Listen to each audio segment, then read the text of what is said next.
এইটা হচ্ছে আমার ছোট্ট বাগান। এক চিলতে বারান্দাতে যতটুকু গাছ রেখে করা যায়,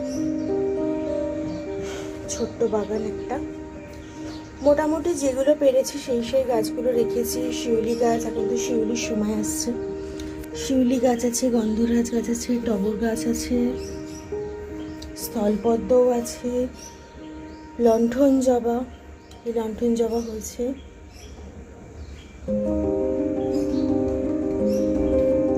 শিউলির কুড়ি এসেছে। শরতের প্রথম শিউলি, মায়ের আগমন আমার বাগানে।